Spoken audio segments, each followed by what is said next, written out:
Convido o pastor David, que estará ministrando a palavra aos nossos corações.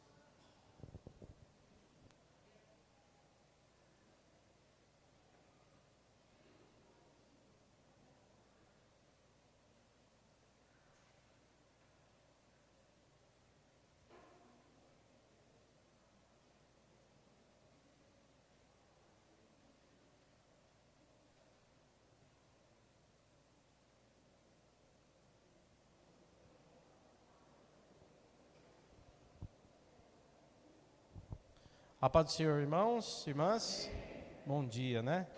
Que o Senhor continue no meio de nós. Os louvores já foram apresentados ao Senhor e eu fui muito ministrado pelos louvores que nós cantamos aqui. Eu quero agradecer a Deus pelo ministério de louvor desta igreja. Eu vejo que há uma seriedade no trabalho, uma preocupação em fazer algo para Deus, e Deus, Ele vê o nosso coração, e aí Ele decreta a bênção. E todas as vezes que eu tenho vindo aqui, desde quando eu cheguei aqui agora em Caieiras, né, fazendo parte desta igreja, congregando aqui com os irmãos, todas as vezes eu fui muito ministrado por Deus, não apenas na pregação da palavra, mas também nos louvores. Eu fico muito feliz por isso, irmãos. Porque o louvor, ele é assim, é a gente que dá para Deus, né? Na verdade, a gente está cantando para a glória de Deus. Nós estamos expressando as verdades de Deus em forma de canção. Mas, ao mesmo tempo, o Espírito Santo, que está ali recebendo esse culto, essa adoração, ele também fala aos nossos corações. Então, enquanto a gente louva a Deus, a mesma música, ela edifica a nossa vida. Então eu quero agradecer a Deus e pedir a Deus que o Senhor continue usando todos aqui que trabalham nesse ministério de louvor, que é precioso para Deus. Amém? Glória a Deus. Irmãos que estão em casa, espero que vocês estejam ouvindo bem, vendo bem. E vamos então meditar na palavra do Senhor. Eu quero convidá-los a abrir a Bíblia.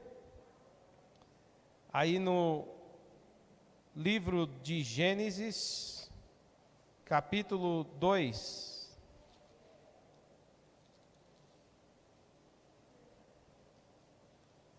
A minha tradução aqui é NVI, tá, irmãos? Eu não sei se vai ficar igual ali da tela, mas é NVI aqui a minha.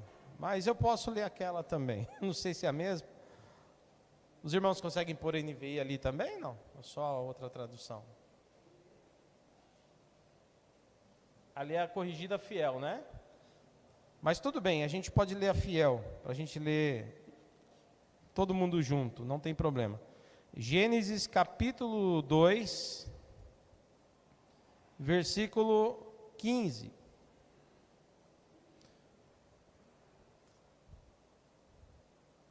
Diz assim o texto: E tomou o Senhor Deus, o homem... tem a NVI aqui, ó. Então vamos ler a NVI. Volta, vamos ler a NVI, tá aqui, ó. Glória a Deus. Diz assim o texto: O Senhor Deus colocou o homem no jardim do Éden para cuidar dele, cultivá-lo, e cultivá-lo. Vamos para o versículo 18. Então o Senhor Deus declarou: Não é bom que o homem esteja só. Farei para ele alguém que o auxilie e lhe corresponda. Amém? Depois a gente lê mais alguns textos aí. Irmãos e irmãs, nessa manhã, se eu fosse dar um tema aqui para a nossa ministração, o tema seria uma afirmação. Seria compreendendo a missão de Deus. Compreendendo a missão de Deus.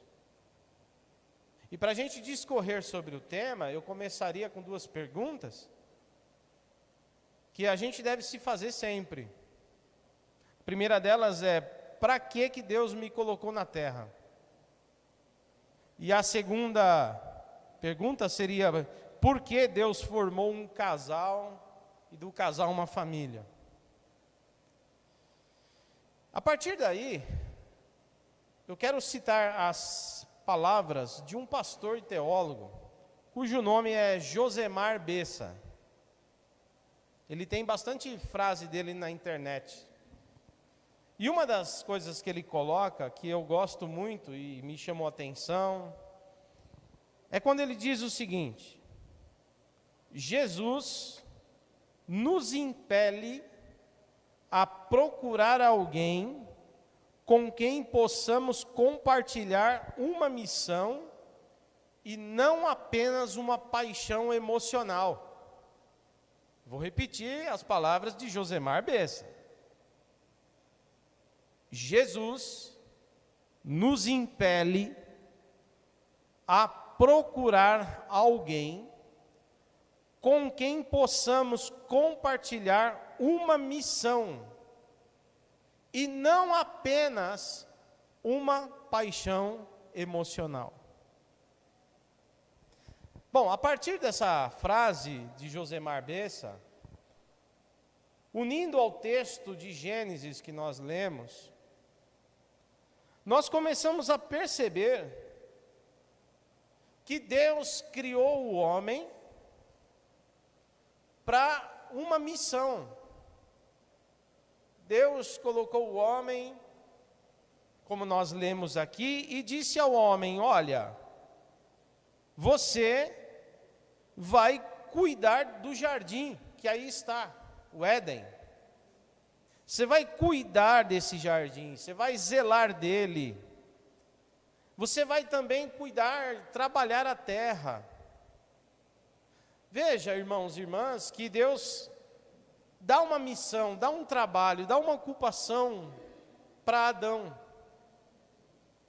E é interessante que no versículo 18, Deus diz o seguinte: mas não é bom que o homem esteja só. Farei para ele uma ajudadora. O texto NVI diz: alguém que lhe auxilie.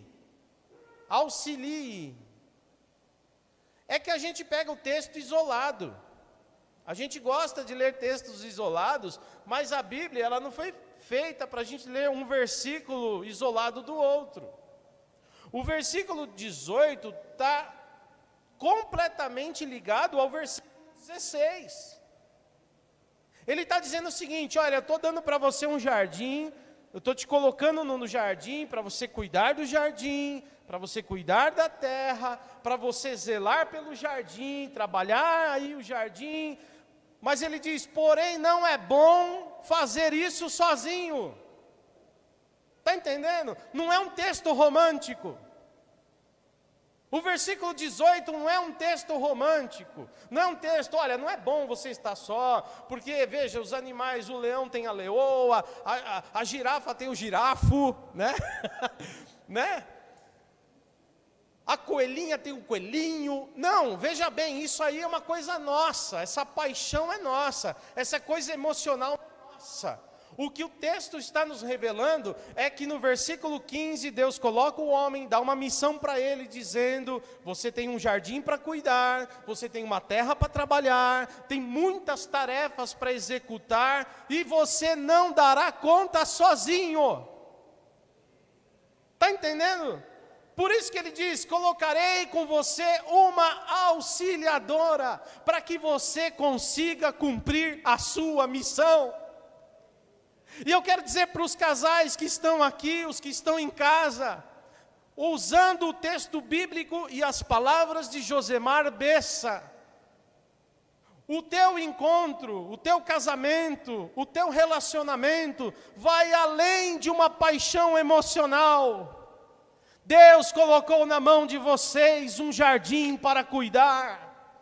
Deus uniu vocês para cumprir a sua missão. Aleluia. Está entendendo, meus irmãos? Tem uma missão.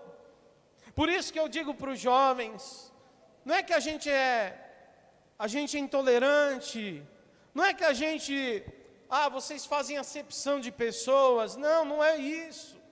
É que a gente parte do princípio bíblico. E a gente entende que lá na origem, desde o início, Deus não fez Adão e Eva só para viverem juntos, se completando em paixões emocionais. Nós entendemos pela Bíblia, desde o início, que Deus deu uma missão para Adão e colocou uma mulher para ajudá-lo nessa missão. E é por isso que a gente orienta os jovens, quando você procurar uma namorada, procure da igreja, para que ela entenda a missão junto com você. Moça, não se encante com alguém que não conhece a missão de Deus. Procure para estar com você alguém que lhe auxilie naquilo que Deus colocar na tua mão para fazer. Está entendendo? Porque casamento não é só beijo, alegria, passeio. Casamento é também compreender os propósitos de Deus para uma vida em família que será luz do mundo e sal da terra. E se nós abandonarmos essa missão, nos desviaremos deste caminho. Eu até digo que quando minha esposa casou comigo, eu sei que primeiramente ela foi atraída pela minha beleza. Quando a Gi me pediu em namoro, irmãos, eu confesso que eu fui um pouco resistente.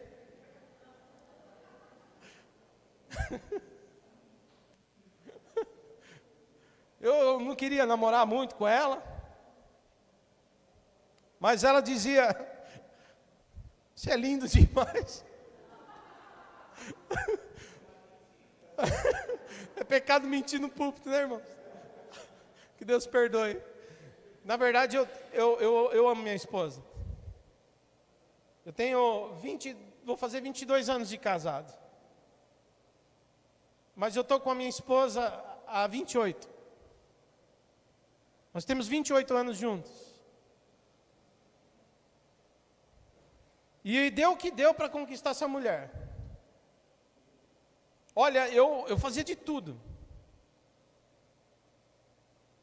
Ela tinha um probleminha de saúde, ia para a Santa Casa. E eu acordava cedinho para acompanhá-la, nem namorada eu era. Mas eu queria estar com ela, eu queria cuidar dela, olha que coisa. Eu tinha 14 anos de idade. Eu tinha 14 anos de idade, isso mesmo. Eu tinha 13. Estamos juntos até hoje. Cumprindo a missão de Deus. E eu digo para minha esposa, nós não iremos abandonar a missão que Deus nos deu. A serpente entrou no jardim e disse: mulher, abandone a missão de Deus. E ela esqueceu que Deus tinha uma missão, ouviu a voz da serpente e destruiu tudo. Foram expulsos do jardim, perderam a comunhão com Deus. Desse pecado nascer, já eles tinham filhos, Caim e Abel. Por causa desse pecado, Caim matou Abel. Olha, irmão, quando alguém deixa a missão de Deus, só sobra destruição. Mas feliz o casal que entende a missão de Deus e segue na missão até o fim. Porque virá das mãos de Deus as bênçãos celestiais. E eu confesso que deu um trabalho para conquistar minha esposa, que ela não era cristã, ela não era evangélica. Eu era. Eu já tinha um compromisso com Deus. Eu já tinha aprendido com os meus pais quem era Deus. Com 14 anos, eu já praticava jejum, oração. A minha esposa rezava o terço. Dá um trabalho aquilo, não é? Eu sei que pode ter algum querido católico, com todo respeito.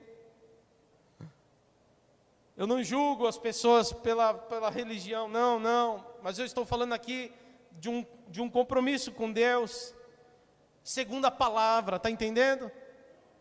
Porque nem Brasil para Cristo, nem a Igreja Católica Romana está acima da palavra de Deus. Nós temos compromisso com a palavra de Deus. E aí, eu fico pensando, rezando o terço, né? Tem as bolinhas, né? Aí imagina quando você perde, aí onde eu estava mesmo. Ai, aí agora volta, começa de novo. E eu não tinha esse problema, porque eu era evangélico desde cedo, e o evangélico não tem isso, né?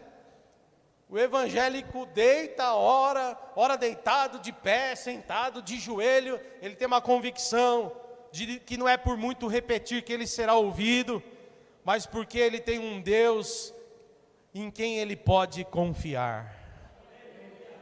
Aleluia. E eu queria passar isso para ela, porque eu gostava dela. Quando eu olhava para a Gisele, meus olhos brilhavam. Sabe o Chaves, quando você assistiu o Chaves, que é aquele coraçãozinho nos olhos do Chaves? Então era o meu. E ela não queria namorar comigo, irmãos. Ela ficava fazendo graça, sabe? Até que um dia ela, de tanto eu ficar ali em cima, ela falou, tá bom, vai, ai, não aguento mais, eu namoro com você. Só que aí eu comecei a namorar com ela e comecei a me sentir estranho, porque eu ia à igreja, ela não. E aí eu falei assim não vai dar. Porque eu aprendi nas escrituras, com meus pais, que me ensinaram desde a infância a palavra do Senhor. Eu aprendi, meu avô era pastor, irmãos. Eu aprendi, indo à igreja, à escola dominical, que eu deveria ter um compromisso com Deus acima de tudo. E qualquer coisa que pudesse lá na frente me tirar do caminho do Senhor, eu devia cortar. E eu tinha esse temor no meu coração. Foi quando eu cheguei na Gisele e falei, desculpa, eu sei que eu te pedi em namoro, eu sei que a gente começou a namorar, mas eu estou indo para a igreja e começo a me sentir mal. Porque eu sei que eu tenho uma fé num Deus verdadeiro, num Deus genuíno, eu tenho uma comunhão. E eu não sei se você entende essa comunhão, eu não sei se lá na frente você vai poder entender essa comunhão. E eu já entendia no meu coração que Deus tinha uma missão para mim. E seja lá quem estivesse ao meu lado, tinha que viver essa missão comigo. Está entendendo isso? E aí eu falei para ela, precisamos terminar o namoro. E terminei o namoro, e ela não entendeu nada. Como assim terminar o namoro? Agora que a gente está namorando, como assim? E eu falei para ela, não posso estar com Deus e infelizmente seguir um caminho com você, porque eu não sei o que vai ser do nosso futuro. E eu prefiro Deus, falei para ela. Entre você e Deus, eu prefiro Deus. E fui embora e fui falando com Deus. Foi por causa do Senhor, viu? Olha o que eu fiz por causa do Senhor. Espero, falando com Deus, espero que o Senhor me abençoe. Porque, olha, eu chorava. E falei, eu amo essa garota, mas eu te amo mais. Eu amo essa menina, mas eu te amo mais. Sabe o que Deus fez? O Espírito Santo veio sobre a Gisele, converteu a Gisele, batizou a Gisele com o Espírito Santo. E colocou a Gisele comigo para a gente seguir hoje. Estamos aqui servindo ao Senhor. Os nossos filhos ouvem a palavra. São fruto desse relacionamento que Deus colocou nessa terra. E eu quero decretar nessa manhã que benditos sejam os casamentos desta igreja. Benditos sejam os casamentos dos nossos filhos. Que toda serpente que tentar entrar no Éden da nossa família seja destruída pelo poder de Jesus Cristo, pela ação do Espírito Santo. Em nome de Jesus. Em nome de Jesus. E eu desde cedo entendi que Gênesis 15 e 18 estão ligados. Porque Deus colocou o homem no jardim para cuidar do jardim, com uma missão de zelar pelo jardim, no versículo 18, mas ele não conseguirá fazer isso sozinho. Não é bom que ele esteja fazendo isso sozinho. Colocarei a ele uma companheira, para que os dois possam dar conta do trabalho. Amém? E Deus me deu a Gisele, para que eu pudesse andar, não sozinho, mas com uma esposa que ora por mim. Uma esposa que cuida de mim nas minhas deficiências. Uma esposa que sabe até das minhas falhas. Uma esposa que vê os meus defeitos.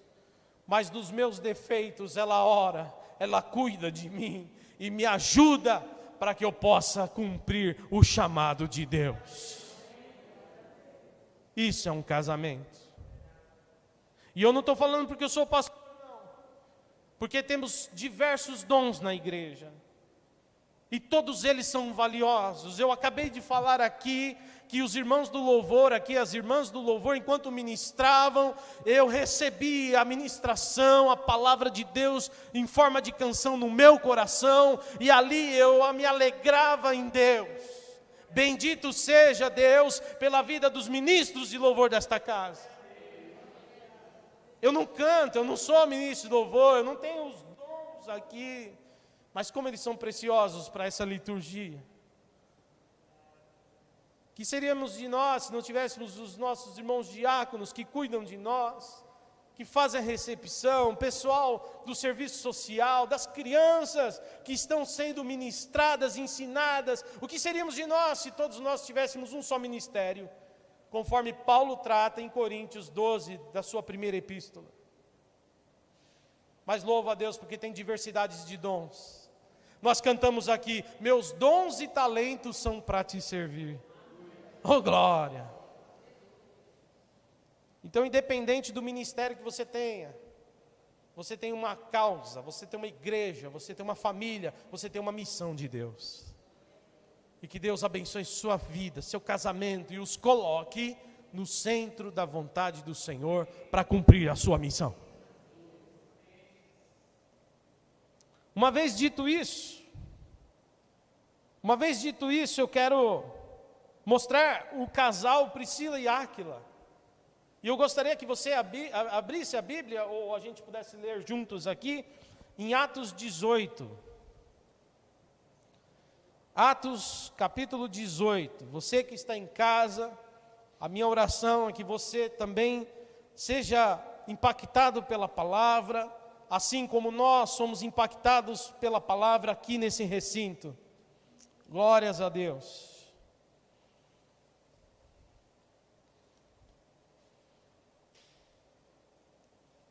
Calma lá que estou abrindo também, tá? Enquanto você abre aí, eu abro aqui, mas ali já está mais fácil, né, meus irmãos? Mas eu vou ler aqui no meu... se bem que tem na telinha ali, né? Olha, tecnologia é uma bênção, né? Glória a Deus, deixa eu tomar uma aguinha aqui.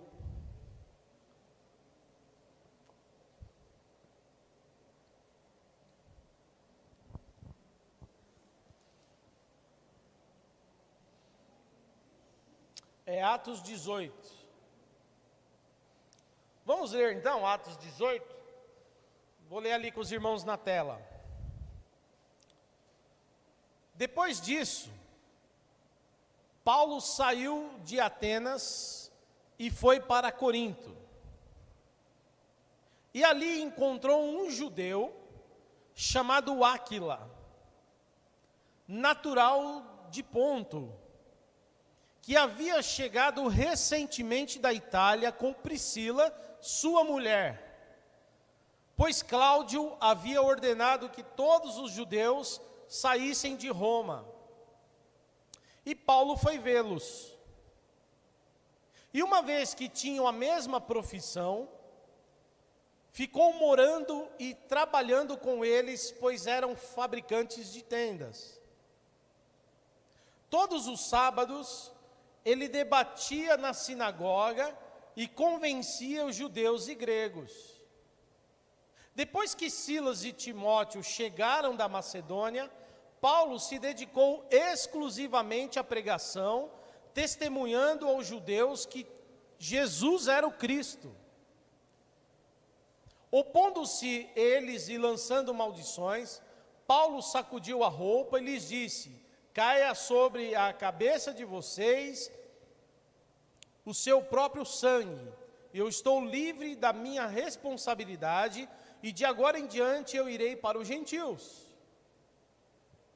Então Paulo saiu da sinagoga e foi para a casa de Tício Justo, que era temente a Deus e que morava ao lado da sinagoga. Só um instante. Aqui nós vemos Paulo, no início do seu ministério ali, ensinando, pregando. E nós vemos que por um momento, ele precisa trabalhar, para que ele pudesse tirar o sustento próprio. Existem momentos que Paulo vai estar em lugares onde a igreja vai sustentá-lo, mas existem momentos, em alguns lugares, que a igreja não tem como sustentar Paulo, e Paulo tem que trabalhar para tirar o seu próprio recurso. Essa é a realidade da igreja. Às vezes um missionário ele tem uma igreja que o sustenta, às vezes ele passa uma dificuldade, ele tem que dar um jeito, não é? Tudo pela causa do evangelho. E mais é interessante que nesse caminho, Paulo encontra Priscila e Áquila, ou Áquila e Priscila, que conheciam a Deus. E eles começam então a ficar junto com Paulo, porque eles tinham a mesma profissão, eles faziam tendas, e eles começam a trabalhar juntos. E é interessante que eu percebo nesse casal, irmãos, que eles passam a conhecer Paulo e a ter um desejo enorme de ter para eles uma missão, de se envolver num projeto de Deus. No primeiro momento, eles trabalham com Paulo, eles recebem Paulo, hospedam Paulo, mas trabalham com Paulo porque eles são amigos de profissão. Mas vai passando o tempo, eles vão observando que Paulo está entregue a uma missão de Deus. Paulo está visando a obra de Deus. E aquele casal então se permite ser impactado também pela vida de Paulo, pelo evangelho que Paulo ministrava com ousadia. E eles então percebem: nós não estamos juntos só para fazer tenda. Porque fazer tenda, irmãos, naquele tempo, dava um bom dinheiro, gerava um bom recurso. Talvez Priscila e Áquila tivessem em algum momento o projeto só de prosperar, só de falar, vamos ampliar o nosso negócio, vamos ficar bem. Mas quando eles encontram Paulo, eles percebem que além de ficar bem, além de fazer tendas, além de ganhar um dinheiro, além de ficar, né, economicamente falando, ficar muito bem, eles percebem que Deus tem algo a mais para eles como casal. E lá no versículo 18, Atos 18, abra ali para a gente, por favor, nós vamos ver isso no texto. Aí diz assim, Paulo permaneceu em Corinto por algum tempo, depois despediu-se dos irmãos e navegou para a Síria, acompanhado de quem? De Priscila e Áquila. Antes de embarcar, rapou a cabeça em Cencreia, devido a um voto que havia feito. Paulo, irmãos, ainda era judeu, apesar de ser cristão, ele tinha ali os seus votos, tá? Que não tem nada a ver com o cristianismo, isso aqui era um voto ligado ao judaísmo, e Paulo, muitas vezes, para pregar para as pessoas, para agir no meio das pessoas, ele também vivia essa verdade, tá certo? Mas é interessante esse texto, o foco desse versículo, que eu quero mostrar para os irmãos, é que Paulo chegou um dia que Paulo falou para Priscila e Áquila: gente, obrigado por conhecer vocês, fazer tenda com vocês foi muito legal, mas agora eu estou indo, tá bom? Eu estou indo porque estou indo para uma viagem, preciso pregar o evangelho em outra cidade, e eu estou indo. Na hora aquele casal disse: você vai, nós vamos contigo. Porque a missão que você tem é boa e nós queremos participar dela. Quando um casal entrou nessa igreja e começou a se envolver com os projetos desta igreja, é mais ou menos o que Priscila e Áquila fizeram.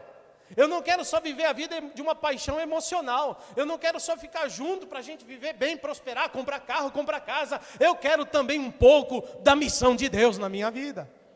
Está entendendo? Eu não quero só comer bem, me vestir bem, fazer faculdade, mandar meus filhos para o exterior. Não é só isso.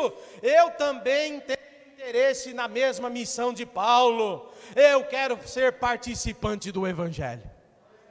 Ô irmãos, que Deus encha o nosso coração.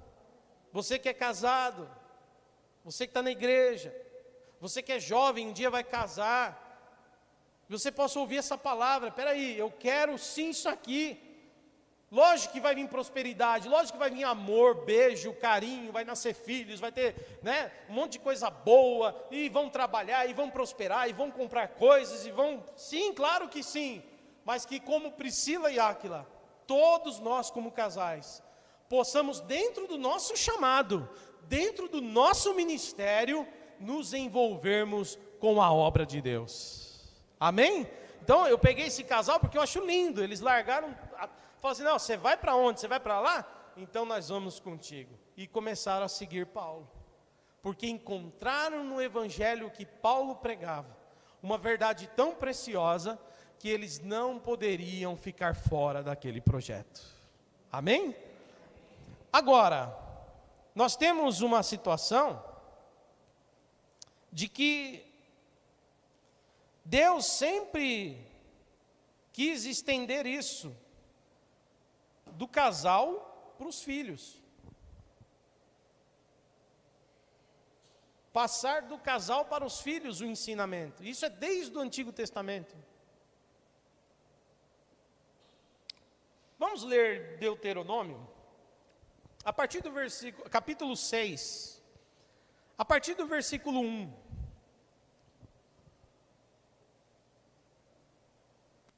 Deuteronômio 6, a partir do versículo 1.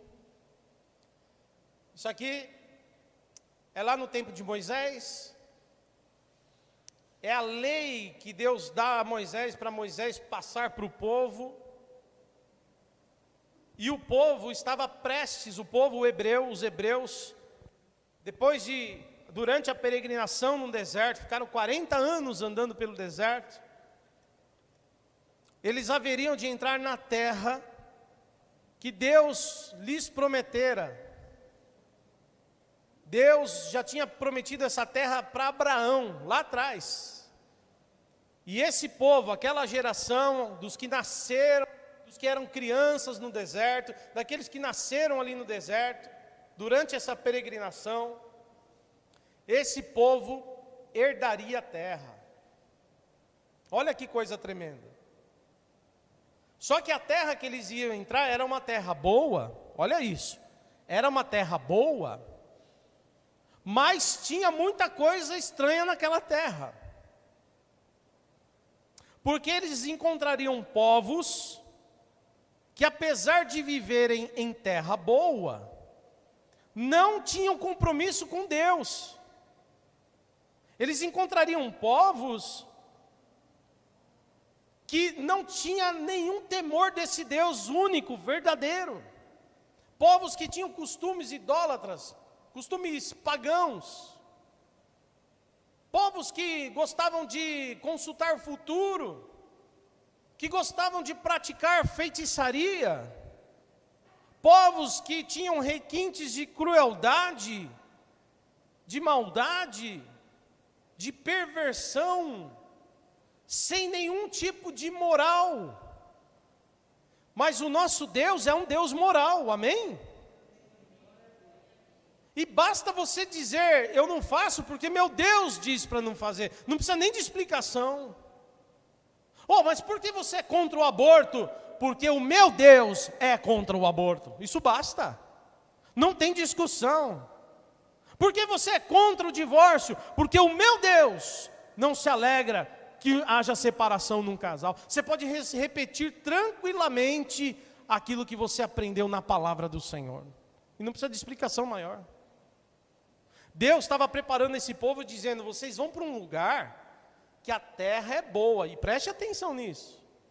O lugar é bom, a terra é boa, mana leite e mel. O que vocês plantam lá, nasce. Porém, a terra que vocês vão entrar não é brincadeira não.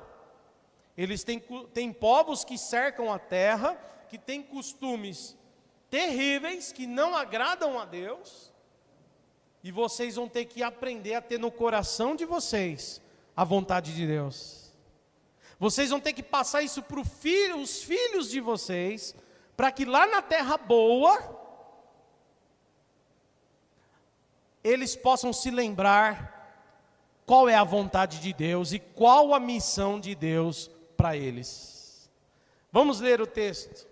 Esta é a lei, isto é, os decretos e as ordenanças que o Senhor teu Deus ordenou, para que eu, Moisés está falando, ensinasse a vocês, e para que vocês os cumpram na terra, da qual estão indo para dela tomar posse. Está entendendo o texto?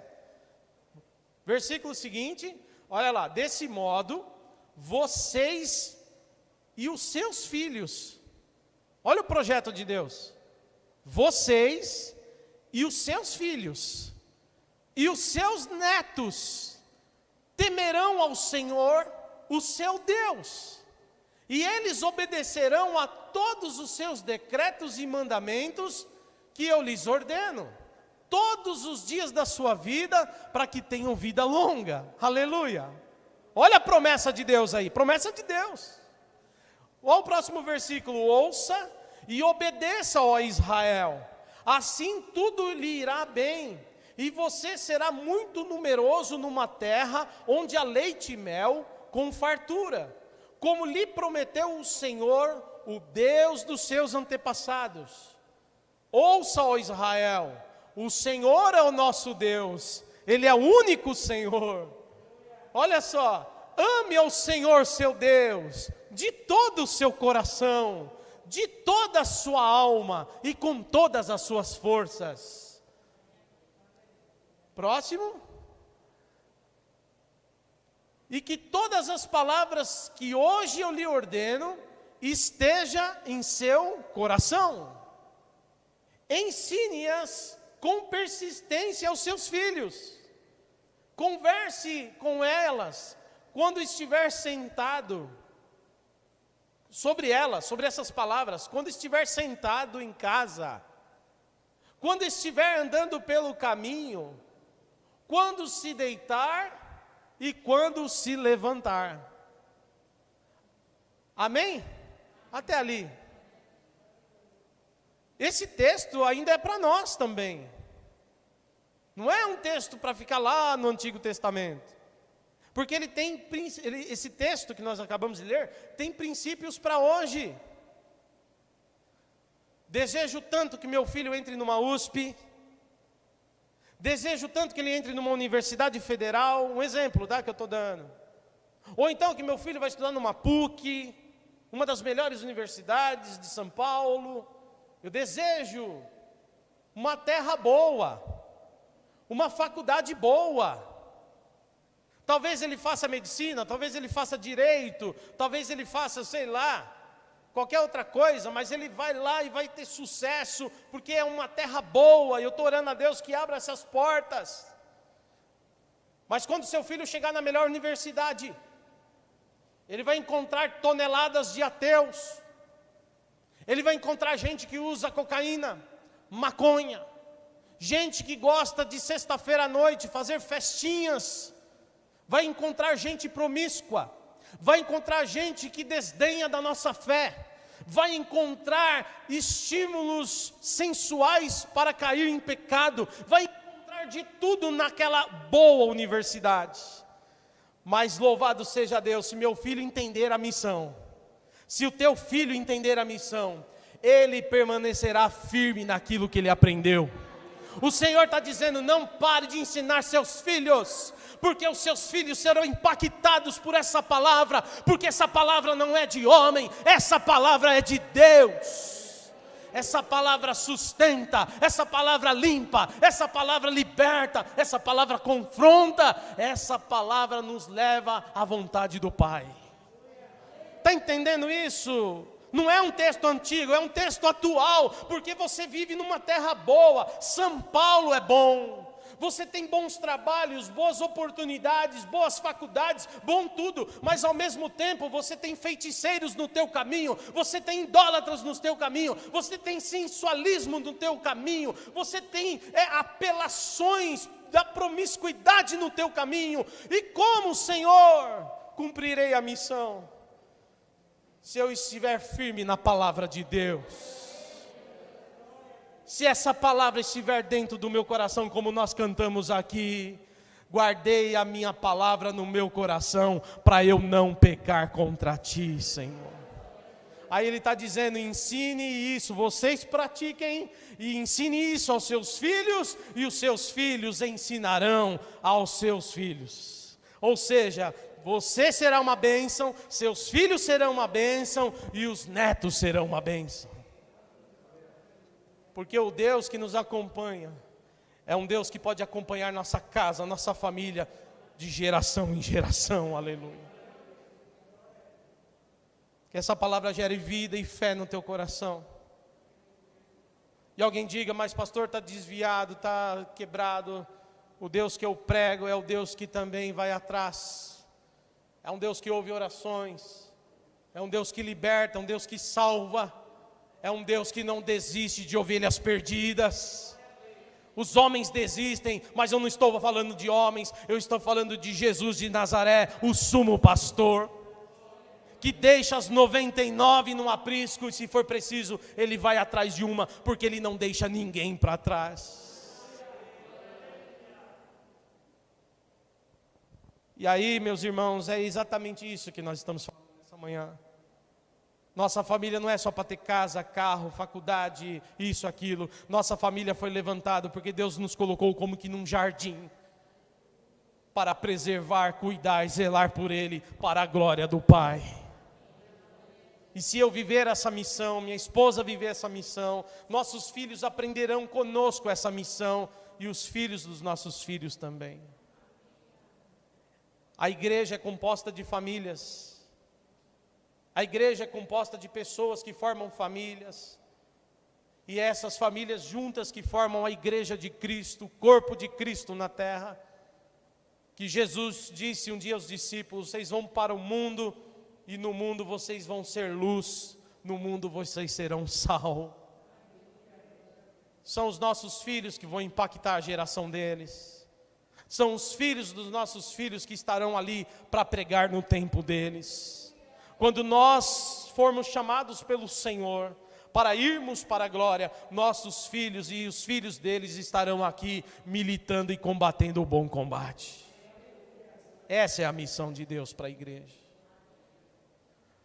Agora, é interessante que diz que não tem circunstância para ensinar, viu? Você viu que o texto disse, olha, dentro de casa ou no campo, ou no caminho. Ensine-os dentro de casa ou no caminho. Tem gente, irmãos, que ensina no caminho, lá fora, mas não ensina dentro de casa. Só no caminho, dentro de casa não. Mas o texto diz, ensine dentro de fora, dentro de casa, perdão, ou dentro de fora é incrível, hein? Dentro de casa ou fora de casa. Ensine seus filhos no caminho ou em casa. Um dia, eu quero contar uma coisa para os irmãos, é muito particular, mas eu estou no altar de Deus aqui. E se tem uma coisa que Deus não aceita na sua presença, é hipocrisia. Jesus combateu os hipócritas muito. Jesus perdoou prostituta, Jesus perdoou gente que chegou arrependido que era ladrão, Jesus perdoou malfeitor, perdoou publicano, todo mundo que vinha sincero, Jesus perdoava. Mas quando chegava aquele pessoal religioso perto dele, que era hipócrita, hipócrita significa aquele que atua, que é um ator, o que ele faz é falso, o que ele diz é falso, Jesus, irmãos, batia de frente. Mateus 23 é clássico. Jesus diz: ai de vós, hipócritas, porque falam uma coisa e fazem outra. Tem uma situação, irmãos, um período, que eu estava vivendo assim, pregando um negócio e meio que vivendo outro. E um dia eu preguei sobre o hipócrita na igreja. Eu preguei sobre a hipocrisia, lá em Laranjeiras. Preguei, os hipócritas, ai dos hipócritas, ai dos hipócritas, Mateus 23. Quando chegou em casa, depois do culto, eu chamei minha esposa, chamei meus filhos, coloquei o sofá, pedi para eles sentarem, e comecei a chorar, e dizer: sabe a pregação de hoje? O hipócrita sou eu. Porque enquanto eu pregava para a igreja, é como se Deus falasse no meu coração: é você, hipócrita, é você, hipócrita. E eu quero dizer para os irmãos, nós precisamos aprender a não ser hipócritas. Diz o Senhor em sua palavra: ensine dentro de casa e fora de casa, seja o que é dentro, seja o que é fora, mas mostre para os seus filhos que você verdadeiramente tem compromisso com a missão de Deus. Ele diz: ensine no caminho, ensine dentro de casa. Depois ele diz: ao se deitar e ao se levantar.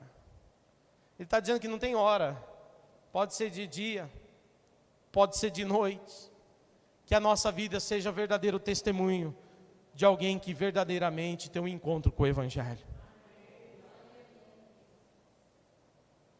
E aí, meus irmãos e minhas irmãs, que missão nós temos realizado? Que a gente não perca o foco da missão. A missão é ser fiel a Deus, ser temente a Deus, fugir da mentira, fugir da vaidade, fugir das confusões, fugir.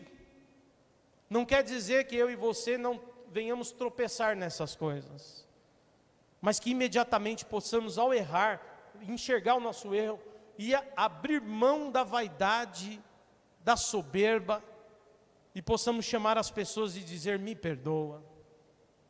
Chamar nossos filhos, os dias que eu errei, chamei o Mateus, falei: Mateus, me perdoa.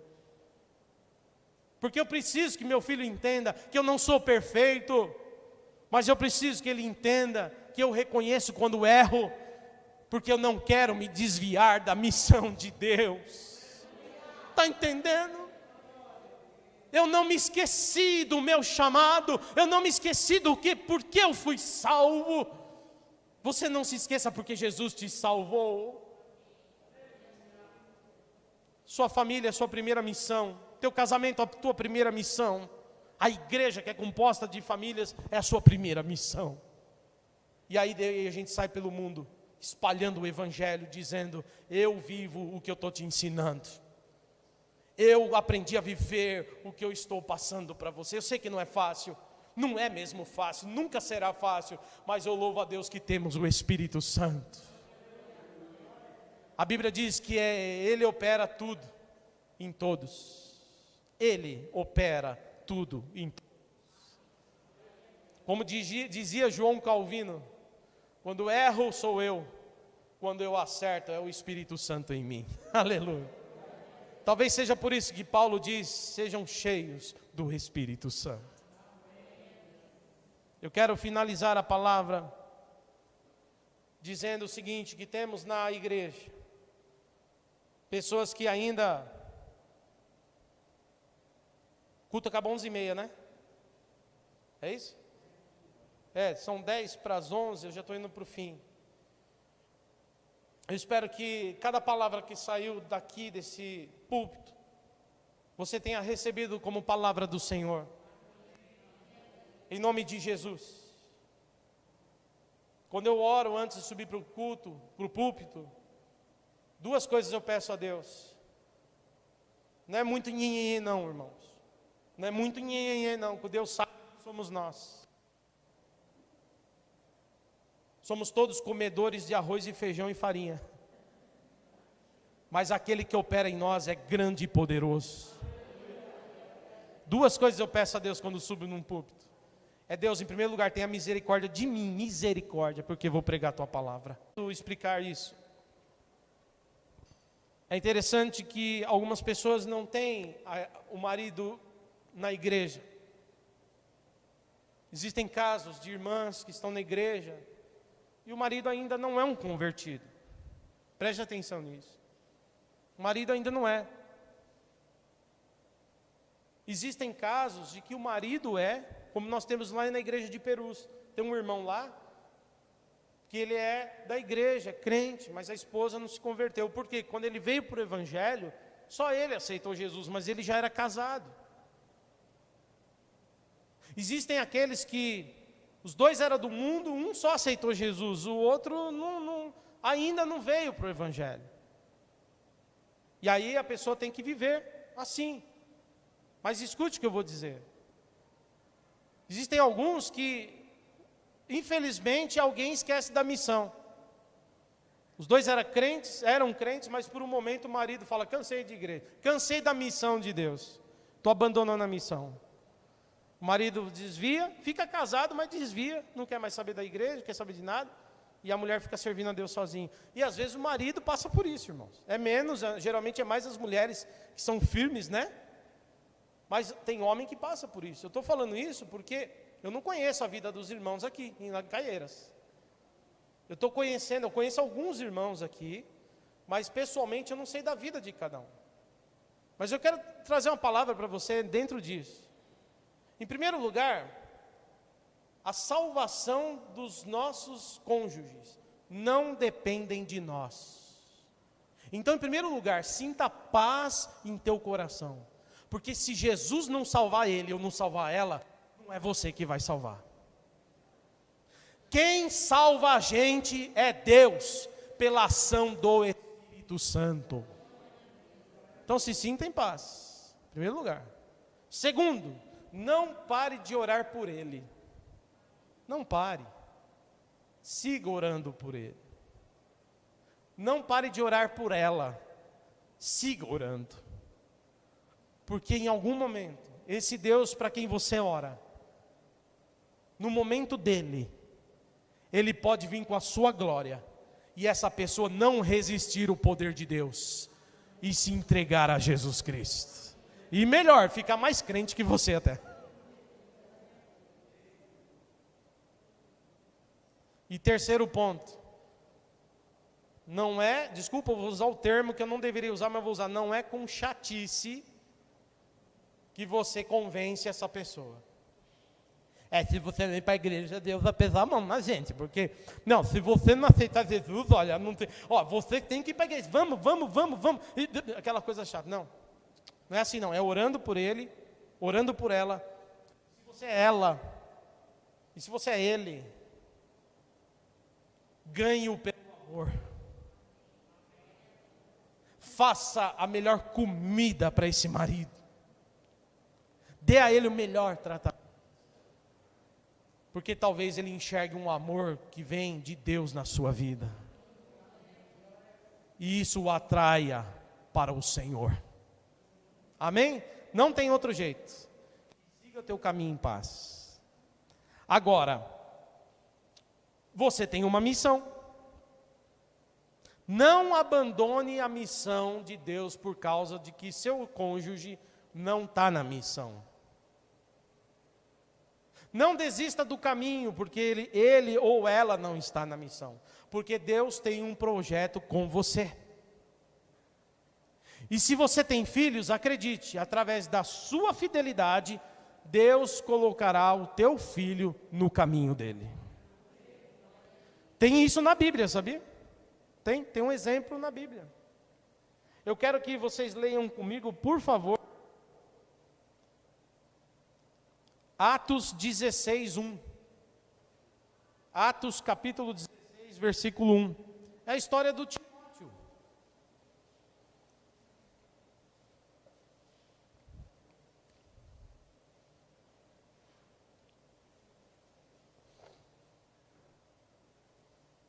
Olha só. Paulo estava na sua primeira viagem missionária. Primeira viagem missionária de Paulo. Ele chegou a Derbe e depois foi para Listra. Olha o que o texto diz: chegou a Derbe e depois a Listra, onde vivia um discípulo chamado Timóteo. Veja que ele já era quê? Já era discípulo. E Timóteo era jovenzinho, viu? Quero falar com os jovens da igreja aqui. Os mocinhos e as mocinhas. Os lindinhos e as lindinhas. O Timóteo era um jovenzinho. Devia ter aí seus 14 anos. 12 anos. Ele já era discípulo de Jesus. Mas sabe por causa de quem que ele era discípulo? Da mãe dele e da avó dele. Eu vou explicar. Olha só, chegou a Derbe e depois a Listra, onde vivia um discípulo chamado Timóteo. Aqui Timóteo tem mais ou menos 12 anos. Já era discípulo. E sua mãe era judia, mas ela era cristã. Porém, era uma judia convertida, tá vendo? Convertida a quê? Convertida ao evangelho. Mas o seu pai era um grego. Seu pai era um grego. Ou seja, o pai de Timóteo, nós não sabemos se algum dia ele foi para Jesus, nós não sabemos. O fato é que a Bíblia não narra isso, a Bíblia narra que até onde se sabe ele foi pagão. Ele não era nem judeu e não era nem cristão. Ele era grego, era uma mulher que era judia, que foi casada com um homem grego, que no caminho essa mulher judia encontrou a Cristo. E o seu filho Timóteo se tornou um discípulo. Amém? Paulo tem muito carinho por Timóteo. E começa a ser um formador na vida de Timóteo. Paulo começa a discipular Timóteo. O apóstolo Paulo começa a discipular Timóteo. E Timóteo se torna um pastor. Preste atenção, Timóteo se encontra na condição de ser um obreiro e se transforma num pregador do evangelho. 15 anos se passaram. Desse encontro de Paulo com Timóteo até a morte de Paulo, são 15 anos. Vem a segunda viagem missionária, terceira viagem missionária, o início da quarta, a prisão de Paulo. Quer dizer, Paulo já estava preso, né? Mas daí ele entra na reta final e vai parar em Roma. Agora escute isso. 15 anos depois,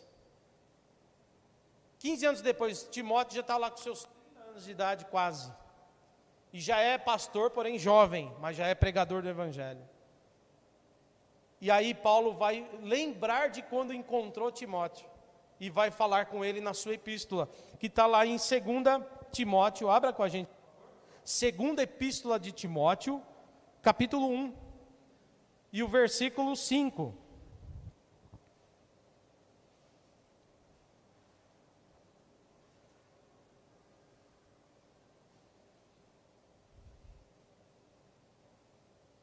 Paulo chega e ele manda uma carta, ele está em Roma, ele está preso em Roma agora, 15 anos depois daquele episódio de Atos que nós lemos, 15 anos depois agora Timóteo já é obreiro, Timóteo já é pregador do evangelho, já é um pastor jovem, e Paulo agora está na reta final, daqui a pouco vai ser executado, vai ser provavelmente decapitado, como diz a tradição. E ele escreve a sua última epístola, sua última carta, a segunda epístola a Timóteo. E nessa última carta ele está chamando Timóteo, vem que eu estou com saudade e preciso te ver. Ele vai pedir, traz meus livros, traz minha capa. E a etapa final, ele fala, daqui a pouco eu estou indo para a glória, combati o bom combate, completei a carreira, guardei a fé. Mas antes, no começo da carta ele fala, eu estou lembrando de você, Timóteo. E olha o que ele diz, recordo-me, ele está dizendo, eu tenho lembranças de 15 anos atrás, da tua fé não fingida, aleluia. Nós precisamos passar para os nossos filhos a ter uma fé não fingida. Eu não finjo que vou à igreja, eu não finjo que dou culto, eu não finjo que leio a palavra, eu não finjo que eu oro, eu não finjo que sou crente. Tudo que eu faço verdadeiramente para Deus. Eu conheci você, ele está falando, eu recordo-me, você era jovenzinho, eu estou falando com jovens da igreja. É possível você ser fiel nessa idade? Sim, a palavra de Deus diz que é possível você ser uma bênção, apesar de jovem. E aí ele está dizendo o seguinte: eu recordo-me da tua fé não fingida. Mas essa fé, que não começou em você, Timóteo, que não começou em você, primeiramente, essa fé habitou na sua avó Loide, e na sua mãe Eunice, e eu estou convencido de que, apesar do tempo, ainda agora, essa fé também habita em você. Sabe quem é Timóteo? Timóteo é um jovem que, apesar de não ter o pai na igreja, teve uma mãe e uma avó que temia ao Senhor. E a avó dele, Loide, a mãe Eunice, ensinaram o menino no caminho, aleluia. E aquele menino cresceu e se transformou num pregador do evangelho. Deus tem uma missão para você, irmã, independente se o seu cônjuge está na igreja ou não. Deus tem uma missão para você e fará dos teus filhos uma bênção. Eu quero dizer o mesmo para os homens, não importa. E o que eu quero dizer nesta manhã é que Deus tem um projeto grandioso na nossa história. Timóteo era a grande missão de Loide. Tem gente que fala, meu marido não vem, também não vou. Não quer, Deus não converte e também não estou nem aí. Loide não fez isso não. Nem Eunice. Elas entenderam, independente da situação, eu vou focar no meu filho, vou ensinar para ele que tem um Deus. E amanhã esse menino vai ser útil na missão de Deus. Porque Deus me colocou num jardim e eu vou cuidar e zelar do jardim de Deus. Vocês entenderam o texto? Agora, 2 Timóteo ainda, capítulo 3, versículo 14 a seguir, olha isso. Na mesma epístola, Paulo está confirmando, olha só. 2 Timóteo 3,14. Quanto a você, Timóteo, ele está falando, agora que você é grande, permanece, fica firme. Quanto a você, porém, permaneça nas coisas que aprendeu e das quais tens convicção, pois você sabe de quem o aprendeu. Porque desde criança, olha isso, desde criança, você conhece as sagradas letras, aleluia, que são capazes, elas são capazes, as letras sagradas são capazes de torná-lo sábio para a salvação, aleluia, mediante a fé em Jesus Cristo. Toda a escritura, não é metade não, é toda, é de Gênesis a Apocalipse, diz o Senhor. Toda a escritura é inspirada, e ela é útil para o ensino, para a repreensão, para a correção e para a instrução na justiça. Próximo. Para que o homem de Deus seja apto e plenamente preparado para toda boa obra. Manda a Bíblia nos seus filhos, culto, palavra, oração, as sagradas letras que são inspiradas, toda ela inspirada pelo Espírito Santo, tornará o teu filho apto para a obra de Deus. Tornará o teu filho apto para a salvação mediante a fé em Jesus Cristo. Essa é a nossa missão. Eu termino dizendo que Muita gente esqueceu da missão, irmãos. Esqueceu da missão. E aí a casa começou a virar uma bagunça. A oração não é mais oração de verdade. O culto já não é mais um culto de verdade. A fé já não é mais a fé de verdade. A vida com Deus já não é mais uma vida com Deus de verdade. E o Senhor está nos trazendo essa palavra nessa manhã, para nos orientar, dizendo que Ele tem uma missão para nós. E essa missão é de verdade. O céu é de verdade. O lugar para onde nós vamos com Ele é de verdade. Libertação de pessoas possessas que estão endemoniadas é de verdade. Cura emocional de pessoas doentes, sabe, no emocional. O Espírito Santo tem um bálsamo que cura feridas. Gente traída, gente decepcionada, gente, mais um problema. Escute a palavra do Senhor nessa manhã. Deus tem um bálsamo que cura feridas emocionais. E isso Ele está dizendo é de verdade. E nós viveremos tudo isso se a nossa fé for não fingida. Essa é a nossa missão. Nosso foco é a igreja abençoada. A igreja é composta de famílias. A família, ela tem como base o casal. Se for um casal comprometido com a missão, saberei passar essa missão aos meus filhos. Os meus filhos estarão aptos a crescer nesse evangelho e passar isso para os filhos deles. E assim a igreja crescerá e prosperará na missão de Deus, sendo apta para levar o evangelho para o mundo inteiro. Que possamos viver a missão de Deus. Fecho a palavra dizendo a frase de Josemar Bessa. Deus não nos colocou ao lado de alguém apenas para vivermos uma paixão emocional. Por isso, procuro alguém que também tenha compromisso com a missão de Deus. Amém? Essa é a palavra do Senhor. Quero orar por tua casa. Quero orar por você, pela tua família e pela igreja. Você pode se colocar de pé? Palavra do Senhor nessa manhã. Glória a Deus.